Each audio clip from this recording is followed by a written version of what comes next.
So if you're anything like me, your whole life you've grown up thinking that writing things down on a piece of paper every single day and journaling is considered weird, considered demasculine, and for guys who are constantly in their feelings and crying every single day. But I promise you, bro, the amount of benefits you get from journaling on a daily basis is insane. And it is one of the best habits you can implement in your life, starting from today, to actually see visible results in your happiness, in your mental clarity, and everything in between. And all the studies done on this topic are very promising, which is why I'm making this video to help you become better at journaling so you can actually have like a little guide to follow along. And what I'm going to tell you in this guide is the stuff I've been doing for the past 4 months. And I've become a much more content and happy person. And not content in the sense that, I don't do anything, but content in the sense that I'm grateful for everything that's happening in my life. And I've just become way more, let's say, positive. Like, I have way less negative emotions. I've even made a video on this, my full story of how I overcame my overthinking. But it is through journaling. So today I'm going to share with you my favorite habit to do, how I personally journal, and how I actually stay accountable and consistent with this habit. Because just like training your muscles in the gym to get them to grow bigger, you have to do this on a daily basis to see the results. You won't see the results instantly. It'll take some time, but I promise you it's worth it in the end if you stay consistent with it. So I'm going to teach you all of this in this video, so make sure you stick to the end. Let's begin with the first practice. Alright, so the first practice I want to discuss in this video is gratitude journaling. Yes, this is my favorite journaling practice. This is personally what I do mostly. I don't do much of the writing what happened in my day, because I kind of believe that by gratitude journaling, I already underpin all the stuff I did during the day, because I kind of mention it in my gratitude. But so how do I do this habit? So you want to get a notebook, bro. Get one of these. This bad boy, bro, I've had for ages, and I'm gonna have it for the rest of the year and maybe even next year. There's a lot of pages here. But a lot of people say, can I do journaling on a computer? Personally, bro, there's not much benefits to doing it on a computer. Obviously, you're still journaling, whatever. But if you do it with a pencil and literally a piece of paper, you get way more benefits. Because it takes longer, and you're going to be in the, let's say, grateful mood for longer. You're going to be longer thinking about it, thinking about everything you're grateful for, which is why I think you should do it with a pencil on piece of paper. Even doing it with a pen doesn't feel the same. I like doing it with a pencil. I just like the little sound. I know it's kind of weird to mention this, but I literally like the sound of the pencil just hitting the paper. Because, bro, I'm in high school, right? And we literally don't write with pencils anymore. We just type everything out on Google Docs. I haven't used my pencil and pen in ages, man. Which is why I like to do this. It kind of makes it more, let's say, exclusive, because you actually get in the grateful mood. So how do you actually do gratitude journaling? You want to write down the date at the top of the page. You want to write down, for example, 18th of July. I'm looking at one of my gratitude pages here. And then you want to write down 3 to 5 things you're grateful for. This personally, what I like to do, you can obviously do this in a different way. But I write down 3 things I'm grateful for. All right, I'm grateful for X, I'm grateful for Y, etc., etc. For example, I'm grateful for this pencil, or I'm grateful for this pillow, which I've had for 5 years, bro. I've had this pillow for 5 years, and I've sat on it a lot of times. That's just something I'm grateful for. What else am I grateful for in this room? Just to give you an example. I'm grateful for having this Bible in my room. That's something. But anyways, another thing I could say I'm grateful for, this t-shirt, my water bottle, the ceiling, I don't know, bro. You can literally write anything. That's the thing about gratitude journaling. And I noticed that as time goes on, as more pages you fill in, you start to become, let's say, more aware of the larger things in your life. Because when you start gratitude journaling at the beginning, you sort of just write minuscule things like, I'm grateful for this t-shirt, blah, blah, blah. But the more you do it, the more you start journaling about seriously important things. For example, I'm grateful for my family, or I'm grateful for the thing I did today. For example, I went on a walk on the beach, something like that. You start to become grateful for all of these little things. And as your list compiles, you'll see all of these pages full of things you're grateful for. And I promise you, bro, every single time you open that journal, you're just gonna get into this happy mood, which is just insane. It's literally one of the most important 5 minutes of my entire day. And when I like to do it is usually at the end of my day. I do it right before bed. So I grab my journal whilst I'm in bed, after my shower and everything. I grab my journal, write down what I'm grateful for, blah, blah, blah. For example, let's read a few of the things I wrote recently. I'm grateful to have been in Noarlunga, which is a city in Australia. I'm grateful to be so strong.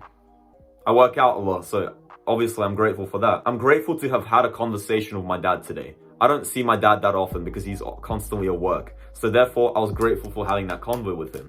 This is something you need to reflect on every single day. And I promise you, bro, this practice of gratitude journaling, if you do it every single day, you'll notice that the benefits compound. Because a lot of guys, when they start doing it, they do it for the first few days and they're like, this is kind of cringe. I don't like doing this. But the more you do it, the more you'll get used to it. Just like training in the gym, like I said previously, you'll get more used to it. So make sure you do this every single day. This is the first practice, gratitude journaling. It's immensely helpful. I've been doing it for ages, bro, for 4 months. Obviously, I don't stay consistent every single day.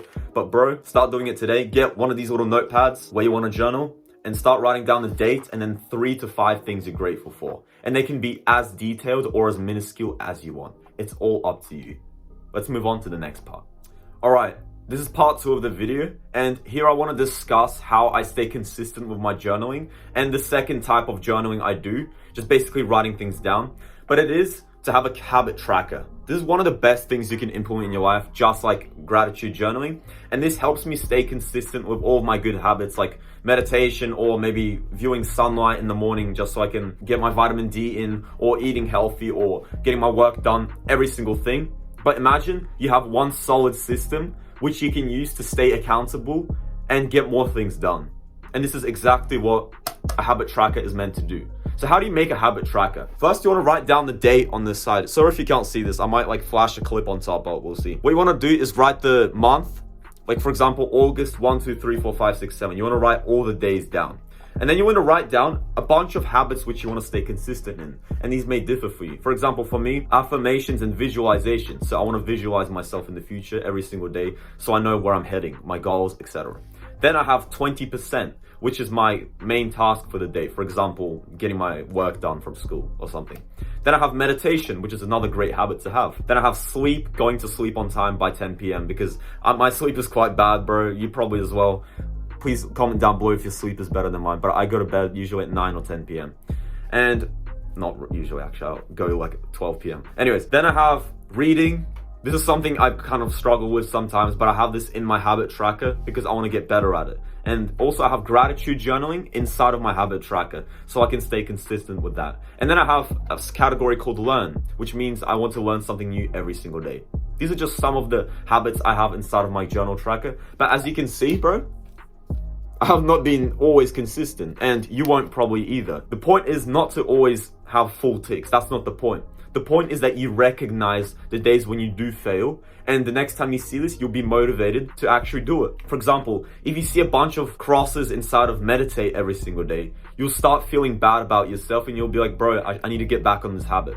And this is how you stay accountable. And the same goes for gratitude journaling. If you have a bunch of ticks come up, you'll be very happy about yourself and you'll keep doing it. But if you don't, and you have a bunch of crosses, you'll start doing it as well.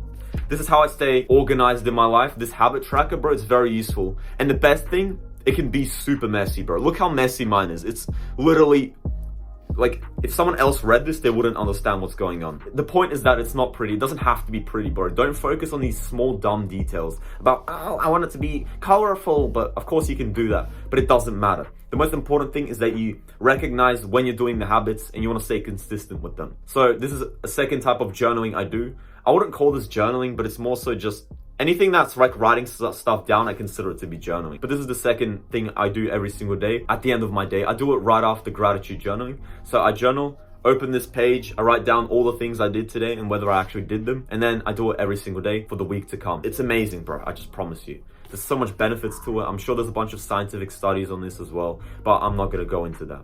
But anyways, that's how I stay accountable.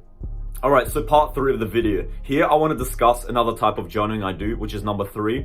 And this one is very important, again, just like all the other 2. But this one is to write your goals on the page. So your goals, bro, there's a lot of them. They could be short-term goals. They could be long-term goals. Goals you want to get done by the end of the year. And I personally have them written down. Because when you have them written down, every single day when you scroll through your journal, you'll kind of see them and you'll be reminded of them. You'll just see them, you're like, oh, for example, get bigger biceps. And you'll be like, bro, I haven't been training biceps enough for the last few months. Let's get back onto this. That's why it's important. It's all about all these small little things you do every single day that remind you of your purpose. And if you have them in front of your eyes every single day, you're more likely to know where you're going. I mean, how do you expect to get to a destination without a goal? You need to have goals, bro. And most of us, we don't even have them written down. We just have them in our head. It's like floating around like, oh, get rich sometime. But you need to have clear, defined goals. And they can be short-term or long-term. It doesn't matter, bro. Just have short-term and long-term goals. Have one overarching goal. For example, for me, it's hit 1,000 subscribers by the end of 2023, which I'm hoping to do. If not, it's all good.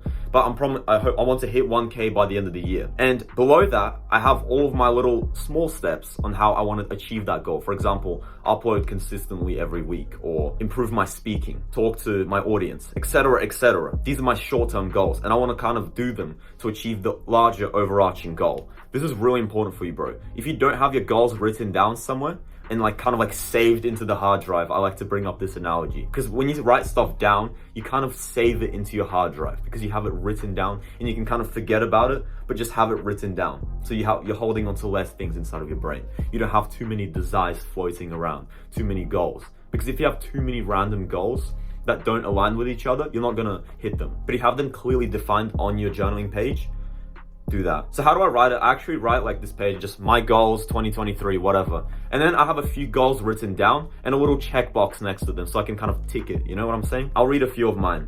For example, I want to pass Russian school successfully. I go to school every single Saturday to improve my second language, my family home language. And I want to pass my exam and do well in it. That's one of my goals. And then once I'm done with it, I can move on with life. Then I have get a bigger neck and traps, bro. I have small traps. When I was born, I had a surgery on my right trap, so it's missing, if you can't notice. So I want to get them bigger so I can look a little bit more muscular. Then I want to get a bigger neck, so I've been training my neck. These are like little small-term goals, but I'm doing every single thing I can to achieve them. Then I have bigger goals, for example, earn money with coaching. And bro, if you want to help me with this goal, please click the link in the description. I'm trying to practice my coaching. So if you want to talk to me for free down below, I'm not selling you anything. I'll really appreciate that, man. That would mean so much to me, because I would love to talk to you about how you can level up your journaling as well. And if you need more help, bro, I'll have the link down in the description. Literally click it, book a little call with me. We'll talk for like 30 minutes. It'll be super chill, and this will help me contribute to my goal.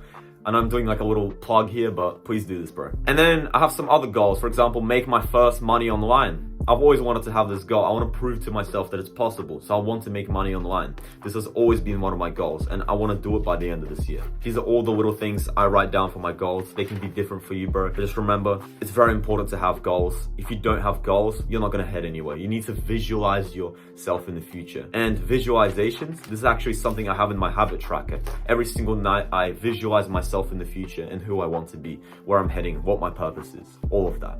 These are all little things that a lot of teenagers, bro, they don't do. They kind of forget about it. They just shrug it off and go and play more video games or something. But I promise you, bro, spending even a few minutes every single day on journaling and these little self-growth practices and taking care of your emotions and thoughts, it's really important, man. Because your mind, it needs to be trained. We constantly, we think about our physical exterior body, and to get it bigger and stronger, we need to train it. But same with our mind, bro. You have to put in the effort and make it stronger. It's not just good. You're not just gonna be happy one day and wake up happy every single day. Oops, just dropped my pen. Yeah, you're not gonna be happy all the time. Obviously, there are people out there who have such a simple life to the point where, they're surrounded by nature and they're just happy people. But you, bro, you're probably like me, living in like let's say a regular house. You're kind of like a suburban kid type shit, but you need to reflect on things you're grateful for to be a happier person, because we're not surrounded by nature. We have school, all these things that are kind of designed to make us a bit weak and like tired, because school, man, it's draining. It makes us kind of ruins our mental health and stuff because of how it's designed. But I don't want to get into that. But journaling, bro, helps me stay consistent with all these little habits I have. I become a positive person, and my mental health has improved immensely. And if you want to get better at it, and you want more help, click that link in the description, talk to me, or comment down below, and I'm sure someone else will help you out. But anyways, that's all I wanted to say for today. I hope this video helps you a lot. If you made it to the end of the video, I want to congratulate you. And I ask that you like this video and subscribe. That would mean a lot to me. But anyways, that's the end of the video, and I'll see you in the next one. Пока, брат.